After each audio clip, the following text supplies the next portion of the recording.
Letitia James. Letitia James getting called out by one president of the United States, Donald Trump, and he's making it very clear he has no respect for her. He does not like her. He thinks she is, quote, a bad person. And by the way, Pam Bondi's waiting in the wings and she's all ready to take action. It's a little tricky, right? He can't tell her necessarily to take action because the DOJ is supposed to be independent. So watch what he says. I want you to hear this, his latest comment there on Letitia James and the mortgage fraud allegations being leveled against her that were brought to none other than Pam Bondi and the DOJ by William Pulte because she is being accused of using and taking advantage of federal taxpayers to get a more advantageous mortgage rate by lying on her mortgage application. Donald Trump commenting on this a short time ago. Let's listen in. I can say unrelated to that, she's a disaster for New York. She's a horrible, horrible human being. And I think she's a total crook. There's no question about it. But that's just my opinion. Pam's going to have to do what she wants. She's a very bad person. She's a very, very bad person who campaigned solely on, I'm going to get Donald Trump over and over again. She's a sick person, but that's has nothing to do with what Pam does. Pam is going to do what's right. She always does. I've known her a long time. You see, that's an interesting sort of segue that he makes. He's making the point that, you know what, Pam's going to do what Pam's going to do because she's independent and she's going to do the right thing. Well, obviously, the right thing is to investigate these allegations. You've got William Pulte coming forward with allegations of mortgage fraud. In a funny sort of twist of fate, right? She's lying about her dwelling. She's lying about where she lived. And it's so much worse than anything she accused Donald Trump of doing, which, by the way, he's now racked up a bill of some $500+ million for because the judge hasn't thrown it out of court yet. She's accusing him of all those things, right? Inflating his property's worth, et cetera, in order to get a better rate on a mortgage. But that was done privately. In her case, she's manipulating forms so that she can get a better rate on a mortgage. Wow, right? So Pam Bondi now has an obligation to look into this. Granted, she's busy. She's out on the Epstein stuff. I want to get to that momentarily. But here she is speaking on Letitia James recently on Fox as she just learned of these allegations. Here we go.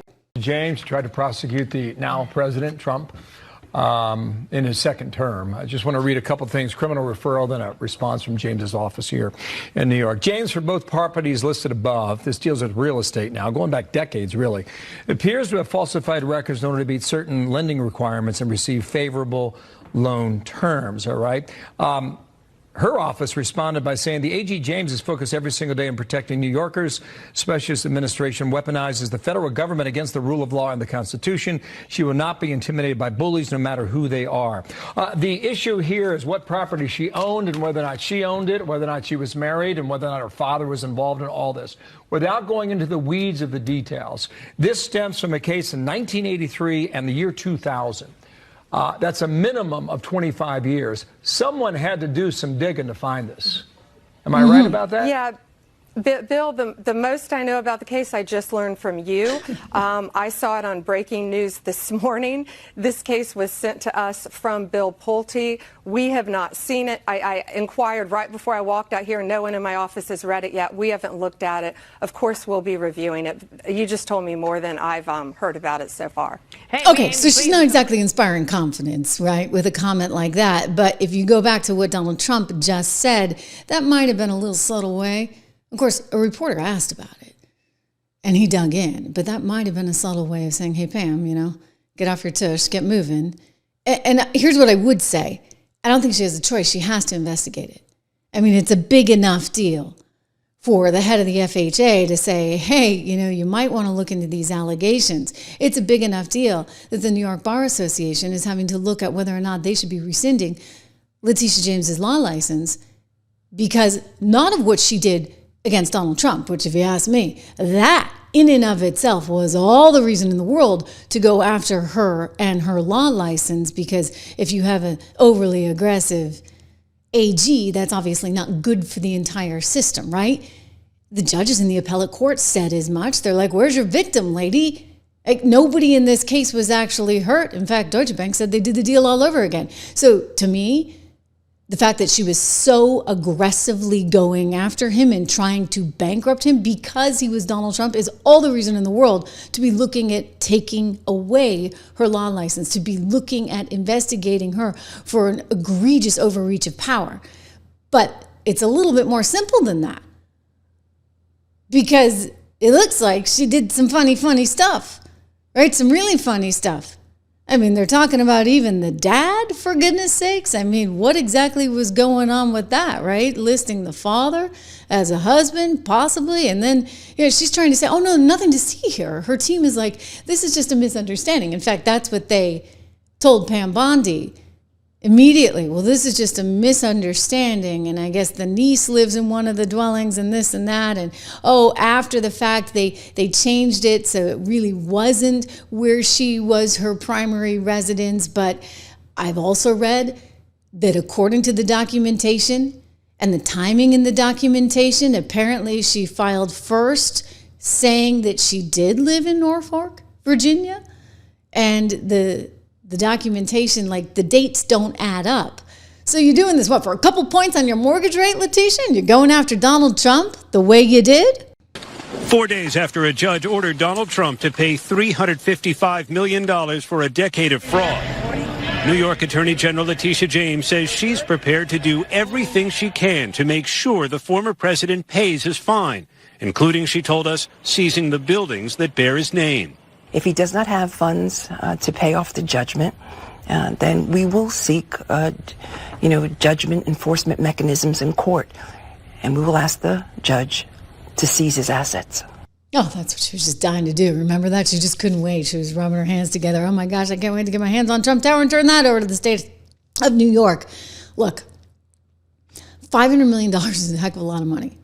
It's $500 million. It's honestly the most insane thing I've ever seen, and terrifying, because what it tells you is that if an attorney general from the state of who knows where, Timbuktu, decides that they want to ruin your life and bankrupt you, they kind of can, right? And don't you need to have a system in place that protects innocent Americans against this kind of overly litigious behavior? I mean, this was entirely a result of him being Donald Trump.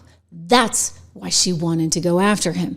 Well, now the tables are turned. And I'm sorry, Letitia James, you know what? Maybe they're going after you because you're Letitia James. Maybe they're going after you because you were so vicious and awful with what you did with Donald Trump. Maybe they wouldn't have found these documents from the 1990s and 1983. But you know what? You guys didn't have the same kind of mercy when you were going back to allegations of accusing him of being a sexual predator, with the cat lady woman. I mean, you went back a lot of years, right, to get all of that. So they're going back in time too. I believe 1983 and then into the 1990s. But if you lied, you lied. It's pretty darn simple. She says she didn't lie. Oh, nothing to see here, nothing to see. This is just a bunch of noise because he's trying to go after me because I'm going after him, etc. Here's Letitia defending herself. I will respond to these baseless allegations at the appropriate time and in the appropriate way, but I am 100% confident that it will not result in any criminal indictment or action against me. Yeah. Not so sure about that. I will say this, she's losing it. There's this new video, and I've showed some of you already, but it's actually hysterical to see. It shows you how scared she is, frightened, because you know what? Chickens are coming home to roost. She doesn't like it. She's filed another lawsuit. That's how much she doesn't like it, right? Saying, I need my HHS funding. I don't think it's going to work. I think actually the Supreme Court is going to rule in the favor of the executive branch, saying, hey, this is federal taxpayer money, and you need to give us some indication of what you're doing with the federal taxpayer money. Here we go. And you want me to sit in my seat and stand idly by and allow this craziness to happen? You can come after me if you want, but you elected me to stand up. You elected me to use the law. You elected me to go to court. You elected me to continue to challenge this administration. You elected me to stand up for the least of God's children. You elected me to continue fighting on, and I will fight on. I will fight, I will fight, I will fight. I mean, it's like she's taking her cues from Al Sharpton, who's in the back going, yeah, honey, yeah, honey, yeah, honey. Listen, you keep fighting, Letitia, but I think that you've lost this battle. I know you've lost this battle. Where there's smoke, there's fire. These are serious allegations, and they're going to continue pursuing them. Pam Bondi does have a lot on her plate, but she's going to continue going after you because you, Letitia, should not have a reason to exist as the Attorney General of such a significant state. I don't care if it is a significant state or if it's not a significant state. You know what? You cannot do that. It is just so wrong. Remember Mike Nifong, the DA down in Carolinas, Duke University, the lacrosse story? I got stuck covering that thing for about 6 weeks. I don't know how I knew, but I just knew. I knew from the very beginning, from day one, when I got onto that story, that there was something off. I just didn't believe what this Crystal so-and-so was saying about these boys on the lacrosse team. I just knew it in my heart. Mike Nifong, on the other hand, had a grudge an axe to grind, I should say, and a grudge against Duke University. He didn't get in. He never quite got over that. And he had an election coming up, and he thought, what better way than to go out and race bait, as he did, and ruin a bunch of kids' lives in the process. Well, he eventually was disbarred. That is what we need for Letitia James. She needs to be disbarred.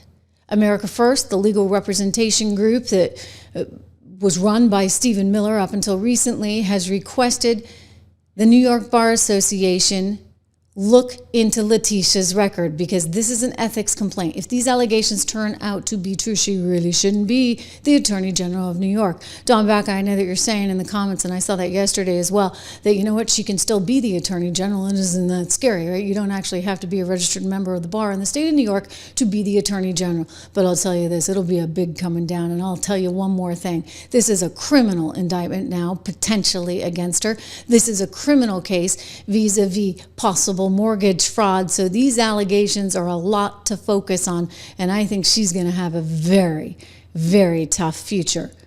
And yeah, I agree with Donald Trump. I think she's a really bad person. A really, really bad person.